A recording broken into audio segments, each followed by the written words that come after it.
There's a kind of silence that doesn't just fill a room, it fills your soul. I remember that silence clearly because it was the day my children decided they no longer needed me. It started years ago, not with shouting or anger, but with distance. One missed call became two, one forgotten visit turned into months. Soon, I was just the woman who raised them, not the mother they wanted around. When my husband passed away, I thought maybe grief would bring us closer. Instead, it pulled them further. Each of them had their own lives, their own families, their own priorities, and somehow I didn't fit into any of them.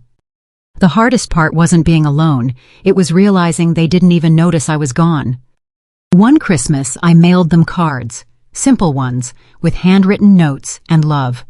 Only one came back, unopened, marked "Return to Sender." That was the moment I stopped trying. I sold our little house in the suburbs and moved to a quiet town near the coast. I told myself I needed peace, but truthfully, I was running from the hurt of being forgotten by the people I gave everything to. For 9 years, I lived in silence. I tended a small garden, volunteered at the local library, and watched other families come and go, their laughter echoing through my empty evenings.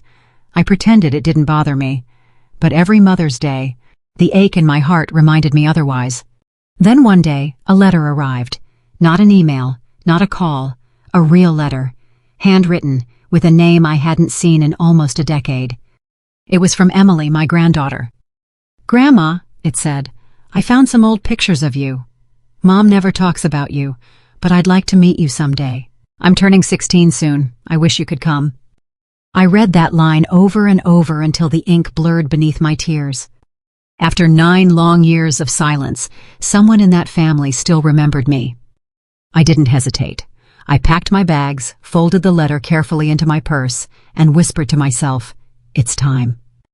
But I had no idea that walking back into their lives would uncover a truth that would leave them, and me, speechless. The morning I left for my granddaughter's birthday, the air felt heavier than usual, like the past itself was watching me pack. I folded my best dress, the one I used to wear to church, and slipped Emily's letter into my purse. It had been 9 years since I last saw any of my children, but that single letter gave me courage. The bus ride to the city felt long. Every passing mile carried a mix of fear and hope. I wondered what they would say. Would they welcome me? Or would they turn away again, pretending I was a memory better forgotten? When I finally arrived, I stood in front of a big, beautiful house with white shutters and a yard full of balloons. Laughter spilled out from inside, children's laughter, the kind I hadn't heard in so long. For a moment I froze. I could have walked away, but my heart whispered, "You've already been gone too long." I took a deep breath, straightened my coat, and knocked on the door. The door opened, and there stood my daughter, Lisa, Emily's mother. Her eyes widened the moment she saw me. She didn't speak, just stared. "Hello, Lisa," I said softly. "It's been a while." Her lips parted, but no words came out. I could see the battle in her face, surprise, confusion, and something colder. Finally, she said, "Mom, why are you here?" I took out the letter and handed it to her. "Emily invited me." Her expression changed instantly. She looked down at the letter, then back at me, her jaw tightening. "You shouldn't have come," she whispered. Those words hit me harder than any door ever could. Before I could reply, a voice called from inside, "Mom, who's at the door?" And then there she was, Emily, bright-eyed, smiling, holding a plate of cupcakes. When she saw me, her face lit up. "Grandma?" she said, her voice trembling with excitement. In that single moment, time melted away. She ran straight to me, wrapping her arms around my waist. I held her tight, tears filling my eyes. "You've grown so much," I whispered. But as I looked over her shoulder, I saw Lisa, standing still, her arms crossed, her eyes full of fear. Not anger, fear. And that's when I knew, this visit wasn't just unexpected, it was unwanted. That evening, the party buzzed with laughter and music, but for me, everything felt distant, like I was watching a movie I didn't belong in anymore. Children ran around with balloons, and the smell of vanilla cake filled the air. Emily stayed close to me, proudly introducing me to her friends as if I'd always been part of her life. Her warmth wrapped around me like sunlight after years of rain. But every time I looked up, I saw Lisa watching from a distance, tense, uneasy, pretending to smile. I could tell she was waiting for the right moment to pull me aside. It came sooner than I expected. "Mom, can we talk?" she said, her tone low but sharp. She led me into the kitchen, away from the noise. The moment the door closed, her smile dropped. "You shouldn't be here," she said again. I took a slow breath. "Lisa, I came because Emily wanted me here. I didn't come to cause trouble." She folded her arms. "You don't understand. You left, Mom, you disappeared, and now you just show up out of nowhere?" Her words stung. "I didn't leave, Lisa. You all pushed me away. You stopped calling. You made me feel like I didn't belong." For a moment, she looked guilty. Then her eyes softened just slightly. "You don't know what happened after Dad died." My heart sank. "Then tell me," I whispered. She hesitated, her eyes glancing toward the door. Then, with a shaky voice, she said, "I found out things, Mom, about the house, the money Dad left. I thought you—" I stopped her gently. "You thought I took it, didn't you?" Her silence was answer enough. Tears welled in my eyes. "Oh, Lisa, everything your father had, I left for you and your brothers. I never took a single dime." She looked at me, confusion, then shame flashing across her face.